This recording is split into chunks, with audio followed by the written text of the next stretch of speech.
تکلیف آئے، قد اصبتم مثلیہا، تحقیق اس بات کو دیکھو کہ تم بھی پہنچا چکے ہو تکلیف اور اس کی ڈبل پہنچا چکے ہو۔ اس میں ایک یہ ہے کہ بدر کے اندر 70 ان کے کافر شہید ہوئے، 70 گرفتار ہوئے، جبکہ مسلمانوں کے جو ہے احد میں صرف 70 شہید ہوئے تھے، کوئی گرفتار نہیں ہوا۔ ایک یہ تھا۔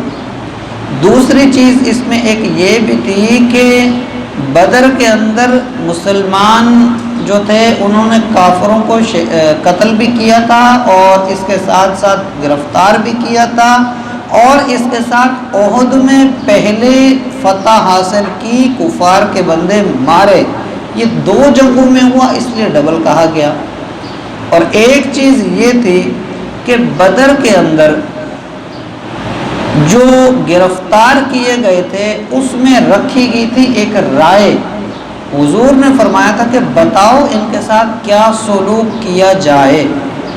اس پر مسلمانوں کی رائے یہ تھی، یعنی کئی صحابہ کی، کہ یہ لوگ بھلے کفار ہیں لیکن ہیں تو ہمارے رشتہ داروں میں سے، تعلق داروں میں سے، دوستیاں بھی تھیں، لین دین بھی تھے، معاملات بھی تھے، میل جول بھی تھے، رہتے ساتھ تھے نا، ایک ہی قوم تھی، ایک ہی سب کچھ تھا۔ وہ تو پھر اسلام پھیل رہا تھا اور آہستہ آہستہ کر کے مسلمان ہو رہے تھے۔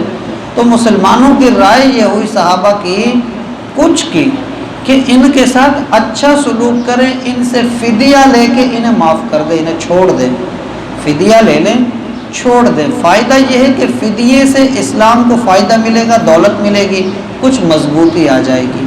دوسرا یہ ہے کہ انہیں چھوڑیں گے تو ہو سکتا ہے ان میں سے کئی لوگ کلمہ پڑھ لیں، اور ہوا بھی تھا، بعد میں ان میں سے کئی لوگ مسلمان ہوئے، تو کلمہ بھی پڑھی گئی، بات تو ٹھیک تھی۔ لیکن اس بات پر اللہ تعالیٰ نے ایک چیز رکھی تھی کہ اگر یہ لوگ یہ کہیں گے کہ بھئی اس طرح سے انہیں رعایت دے دی جائے، انہیں چھوڑ دیا جائے، اس کا ایک ہوگا کہ جتنے لوگ اس وقت میں گرفتار ہوئے اور انہیں چھوڑا جائے گا فدیے کے ساتھ، اتنے ہی لوگ پھر آپ کے صحابہ میں سے اگلی جنگ کے اندر اپنی جان کی قربانی دیں گے، وہ شہید ہوں گے۔ جب یہ بات سامنے رکھی گئی صحابہ کے، تو صحابہ نے کہا کہ یا رسول اللہ، ہمارا جو مقصد ہے وہ اس بات سے